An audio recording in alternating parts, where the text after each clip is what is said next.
Well, within the next decade, 8 out of every 10 of the highest paying positions in the United States will be in the STEM field, a fact that's not lost on state leaders. Joining me now is our Andy Barr. Well, Rob, students from around the state visited the state capitol to promote STEM education. But there wasn't a boring math lecture or dreary science project in sight. For these students, STEM education is both exciting and fun. Robots aren't typically seen at the state capitol, but when it comes to STEM Day, it's a welcoming sight. STEM really is putting practical application to what they're learning: science, technology, engineering, math.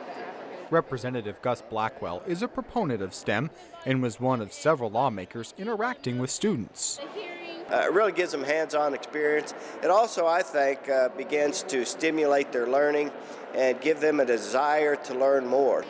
A desire that helps teachers like Robin Coleman make mundane bookwork seem exciting.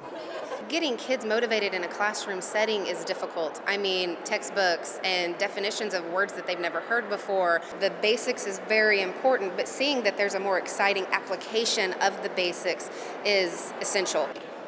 And for student Skylar Shigoda, applying classwork to a robot is right up his alley. I like to build stuff and kind of work with tools, and this was just a really good way to do that. Plus, it's a lot of fun. Yet, robots weren't the only thing showcased at the Capitol. Your ventricles? Our labs, which are basically focused on medical things like the heart and cholesterol and the brain and things like that.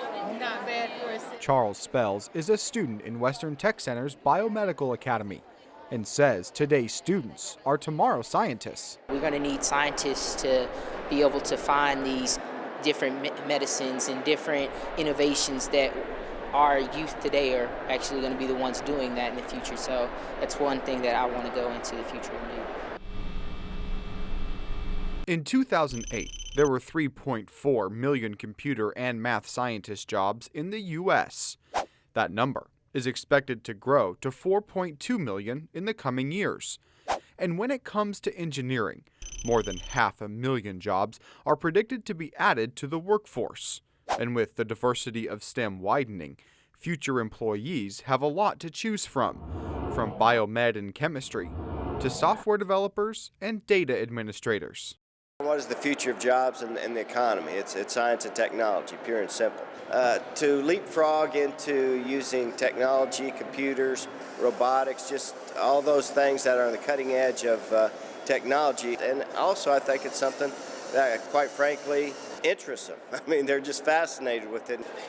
And while the students may be fascinated with STEM, Coleman says she's fascinated by her students. They're fabulous. And we have them from 7th grade up till seniors, and the kids are great. Altogether, 16 groups attended STEM Day at the Capitol. From robotics to biomedical programs, lawmakers were able to see the impact STEM plays in the lives of tomorrow's workforce. Now, you showed us the robots and we met the students studying in the medical field. What other subject matters are they working on in STEM? Rob, it's a very diverse group of students. One group designed a wheelchair that helps patients get in and out of the wheelchair, and they're actually working on patenting that product. Other students work on cybersecurity and computer coding, and we have to remember, all of these students are still in high school. Certainly a diverse group of successful young people. Thank you so much, Andy. You're welcome, Rob.